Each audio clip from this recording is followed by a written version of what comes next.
kakabit naman natin ngayon itong dead cat. Ayan, dead cat. So, dead cat. Dead cat daw tawag dito eh.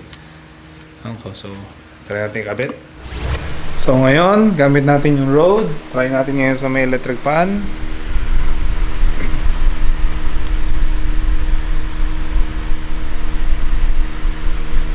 So, ayan.